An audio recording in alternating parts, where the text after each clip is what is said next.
আসসালামু আলাইকুম প্রিয় বাংলাদেশের ফুটবল প্রেমী ভাইয়েরা, আপনাদের জন্য দারুণ একটি সুখবর দিয়েছেন বাফুফে বস তাবিদ আউয়াল। তাবিদ আউয়াল সাহেব ইতিমধ্যে ইংল্যান্ডে অষ্টম শ্রেণীতে খেলোয়াড় জায়ান হাকিমের সাথে কথা বলেছেন এবং তিনি বাংলাদেশে খেলতে আগ্রহী। তার সাথে আরেকজন প্লেয়ার নেদারল্যান্ডসের, তার নাম হয়েছে নিলয়। নেদারল্যান্ডসের নিলয়ের সাথেও কথা বলেছেন, তিনিও বাংলাদেশের হয়ে খেলতে আগ্রহী। তো বাংলাদেশের ফুটবল প্রেমী ভাইয়েরা, আপনারা বুঝতেই পারেন বাংলাদেশের দলটা কেমন হতে যাচ্ছে আগামী হংকং এর ম্যাচে।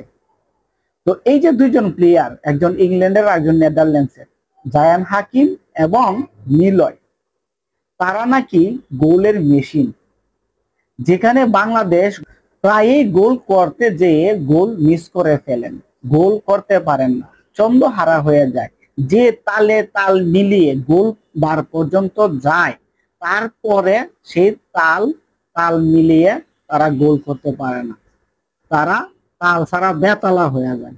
সেজন্য বাংলাদেশের এই দুইজন প্লেয়ার গোল দেওয়ার জন্য খেলবেন বাংলাদেশের হয়ে, জায়ান হাকিম এবং নিলয়। তারা নাকি গোলের মেশিন। তো বাংলাদেশের প্রিয় ফুটবল প্রেমী ভাই ও বোনেরা, আপনারা কেমন আশাবাদী?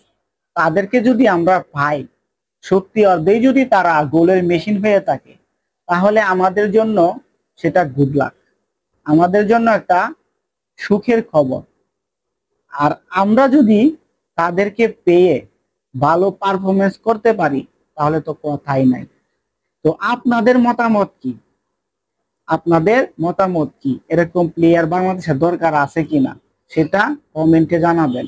কারণ আমাদের বাংলাদেশের প্লেয়াররা যারা রাকিব আছেন, ফয়সাল আহমেদ আছেন, যারা মানে ওই ইয়াতে খেলেন আর কি, স্ট্রাইকার হিসাবে, তারা কিন্তু গোল দিতে প্রায়ই ব্যর্থ হয়, তারা গোল দিতে পারে না। তো সেজন্যই বাফুফের চিন্তা ভাবনা গোলের মেশিন আনা। এজন্যই এদের সাথে যোগাযোগ করেছেন, তারা বাংলাদেশের হয়ে খেলবেন, রাজি হয়েছেন। এখন বাফুফে কাজ করতেছে তাদেরকে আনার। আশা করি অতি শীঘ্রই তারা চলে আসবেন এবং বাফুফেও সেটা সম্পূর্ণ ভাবে কাজটা সফলভাবে করবেন। তো আপনারা দোয়া করেন যেন এরকম দুইটা প্লেয়ার আমরা পাই, যেন হংকং এর ম্যাচে তাদেরকে মাঠে দেখতে পাই। তো আজকের ভিডিওটা এ পর্যন্তই।